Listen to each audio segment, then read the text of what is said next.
Вы ложитесь спать в надежде отдохнуть, но вместо этого просыпаетесь разбитыми, с тяжестью в голове и странной усталостью. Храп, вам кажется, что это просто возраст, просто особенности дыхания. Но на самом деле это может быть первый тревожный сигнал. Потому что после 60 храп — это не просто звук. Это возможная угроза вашему сердцу, сосудам и даже мозгу. Но самое тревожное вы узнаете в конце. Один незаметный симптом, который часто сопровождает храп, может стать предвестником инсульта или остановки дыхания во сне. И об этом почти не говорят даже врачи. Если вам знакома эта проблема, напишите в комментариях, как вы с ней справлялись. А если только начали замечать тревожные сигналы, поставьте лайк, чтобы сохранить это видео. Возможно, оно поможет вам вовремя предотвратить опасность. Если вам нравится то, о чем мы сегодня говорим, можно поддержать канал простым нажатием «лайк» или «подписаться». Спасибо, это помогает развивать проект. Глава 1. Что скрывает обычный храп? После 60 лет многие воспринимают храп как нечто обыденное. С возрастом у всех начинается. Так говорят. Но мало кто догадывается, что за этим, привычным, звуком могут скрываться опасные процессы. Медленные, подспудные, незаметные, именно такие, какие мы чаще всего игнорируем. И именно поэтому храп называют молчаливым убийцей сна. Когда человек храпит, воздух с трудом проходит через верхние дыхательные пути. Звук возникает из-за вибрации мягких тканей глотки. Но с возрастом эти ткани становятся слабее, мышцы расслабляются сильнее, а просвет сужается. Особенно в положении на спине, особенно, если есть лишний вес, хроническая усталость, плохая подушка или тугой воротник пижамы. Воздух не может свободно циркулировать, и тело с каждым вдохом борется за кислород. На этом этапе мало кто бьет тревогу. Ведь внешне все кажется нормальным. Человек спит, пусть и храпит. Но внутри происходит скрытая борьба. Сначала короткие паузы в дыхании. Их почти невозможно заметить, если никто рядом не слушает. Потом учащенные пробуждения. Мозг реагирует на нехватку кислорода, включая аварийный сигнал. Вы не осознаете этого, но просыпаетесь, чтобы сделать вдох. Поверхностный сон, напряженные мышцы, нагрузка на сердце. Так может продолжаться годами. И чем старше человек, тем слабее у него сосуды, тем выше давление, тем хрупче мозговое кровообращение. Именно поэтому у пожилых людей храп все чаще сопровождается микропробуждениями, головными болями утром, скачками давления и дневной сонливостью. Но вот парадокс. Даже с этими симптомами большинство продолжает думать, просто плохо спал. И упускает главное. Потому что в этот момент храп перестает быть просто особенностью сна. Он становится симптомом. Симптомом обструктивного апноэ сна, состояния, при котором дыхание останавливается полностью. Иногда на 10-15 секунд. Иногда на минуту и дольше. Представьте, вы дышите, потом не дышите. Мозг борется за воздух. Сердце сжимается в панике. Организм просыпается на доли секунды, чтобы восстановить поток воздуха. А потом все начинается заново. 20, 30, 50 раз за ночь. И все это незаметно. Нет боли, нет кашля, нет тревоги. Только храп. А ведь именно в такие моменты может развиться инфаркт, инсульт, остановка дыхания, нарушение памяти или внезапное ночное пробуждение с паникой и потливостью. Задумайтесь, сколько раз вы слышали о том, что человек умер во сне, неожиданно, спокойно ушел ночью. А сколько из них храпели? И сколько из них могли бы избежать этого, если бы восприняли храп всерьез? Глава 2. Храп и мозг. Разрушение без боли. Мозг — один из самых чувствительных органов к кислороду. И когда ночью дыхание прерывается, даже на короткое время, он начинает страдать первым. Вы этого не чувствуете. Нет боли, нет тревоги. Просто утром заторможенность, слабость, ощущение, что голова тяжелая и ничего не хочется. Но за этими ощущениями стоит коварный и постоянный дефицит питания мозга, возникающий каждую ночь. Храп сопровождается микропробуждениями, даже если человек этого не помнит. Сон становится рваным, некачественным. Организм не доходит до глубоких фаз сна, где происходит восстановление нервной системы. И в первую очередь страдает память. Люди замечают, что стали забывчивыми, теряют нить разговора, не могут сосредоточиться. Утром, тяжело начать день, а вечером невозможно вспомнить, как прошел день. Это не старость. Это хроническое кислородное голодание мозга из-за храпа. По сути, мозг находится в режиме хронической нехватки ресурсов. Словно каждый день вы вынуждены работать с недопитой чашкой кофе, с полупустым баком топлива. Мозг пытается компенсировать, но в какой-то момент перестает справляться. Это как медленный пожар, который не видно днем, но ночью он выжигает все самое важное: память, ясность мышления, концентрацию, настроение. Особенно опасен храп для женщин после 60. У них гормональный фон меняется, уровень эстрогена снижается, сосудистая регуляция нарушается. Все это делает мозг еще более уязвимым к ночным нарушениям дыхания. Ученые все чаще говорят, что именно у женщин храп чаще остается недиагностированным, потому что он не всегда громкий, но эффект на мозг тот же. И часто именно женщины первыми начинают замечать когнитивные нарушения, но не связывают их со сном. Врачи предупреждают, хронический храп с апноэ влияет не только на мозг. Он нарушает баланс всей вегетативной системы. Сердце вынуждено работать в режиме тревоги, то учащается пульс, то давление резко повышается, особенно под утро. Это дополнительный риск инсульта. А когда мозг и так не восстанавливается ночью, он не успевает восстановить свои защитные механизмы. Появляется тревожность, депрессия, замедленная реакция, даже склонность к падениям и травмам. Важно понять, если после 60 вы начинаете хуже запоминать, чаще злиться, чувствуете себя тупее, чем раньше, не спешите обвинять возраст. Проверьте сон. Возможно, мозг просто не получает то, что ему нужно каждую ночь. И это исправимо. Многие, кто начал лечить храп, буквально возвращали себе ясность ума, мотивацию, радость к жизни. Потому что мозг восстанавливается, если дать ему отдых. Вы замечали у себя такие признаки? А может, близкие жаловались на постоянный храп по ночам? Не игнорируйте это. За громким или даже тихим дыханием может скрываться тихая, но упорная атака на ваш мозг. И если ее вовремя не остановить, последствия могут быть необратимыми. В следующей главе «Как храп влияет на работу сердца и почему он может ускорить инфаркт даже у тех, кто считает себя здоровым». Глава 3. Недооцененная связь с мозгом. Храп и риск микроинсультов. Многие привыкли считать храп бытовой неприятностью, чем-то забавным или досадным, что мешает партнеру спать. Но за этим кажущимся безобидным звуком скрывается куда более серьезная угроза — нарушение мозгового кровообращения. Особенно у людей после 60 лет. Когда дыхание во сне становится прерывистым, мозг начинает испытывать кратковременное кислородное голодание. Это не ощущается сразу, но на уровне клеток нейроны начинают страдать. Снижается их способность восстанавливаться, нарушаются связи между участками мозга.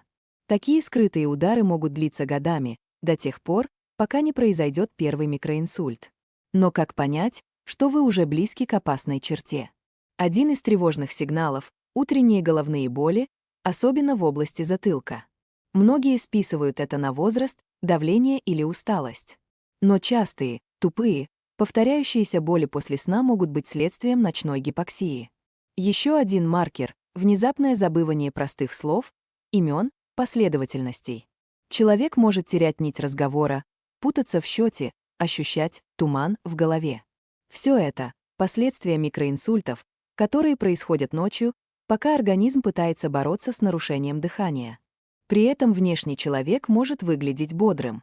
Днем он ходит, разговаривает, занимается делами. Но к вечеру накапливается усталость, снижается внимание, появляется раздражительность. В такие моменты организм уже израсходовал резервы, пытаясь компенсировать ночные провалы в кислороде.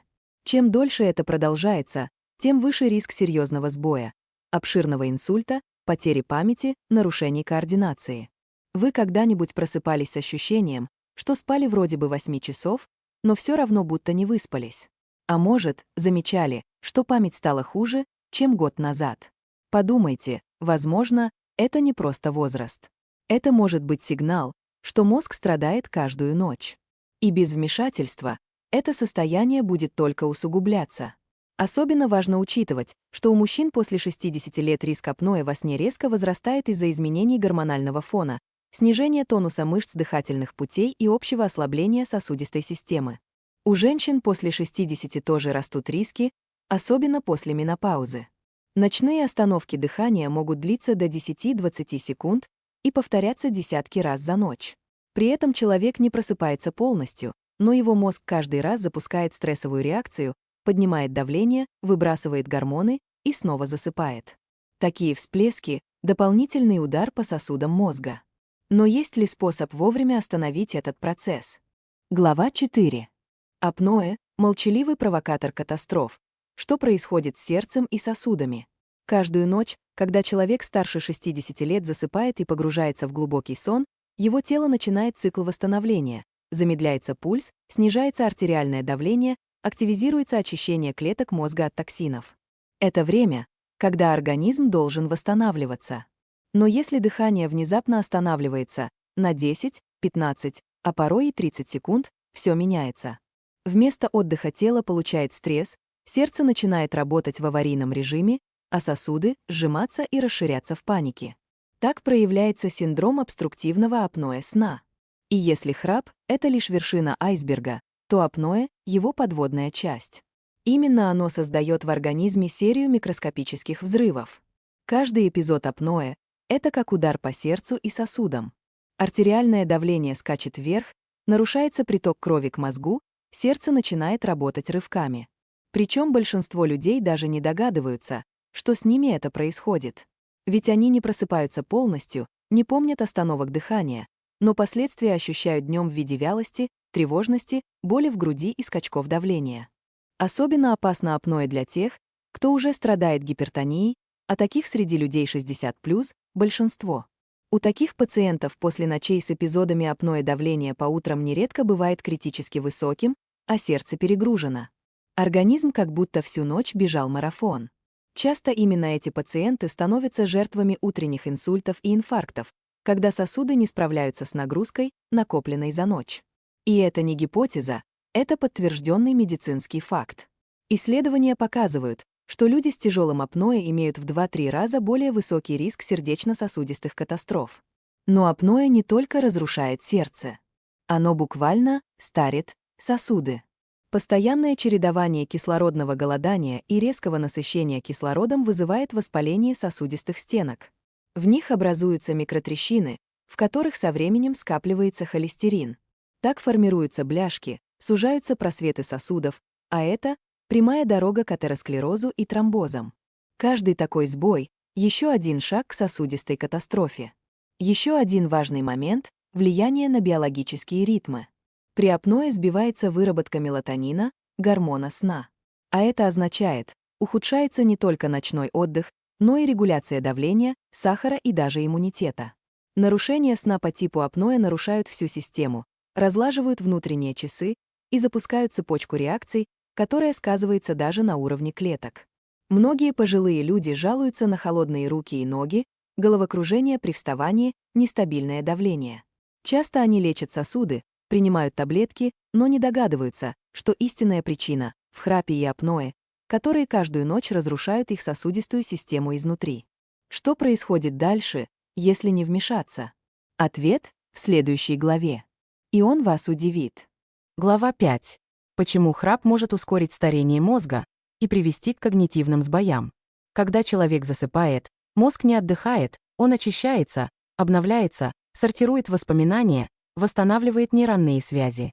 Это особенно важно после 60 лет, когда мозговые клетки уже не такие эластичные, а сосуды становятся менее проходимыми.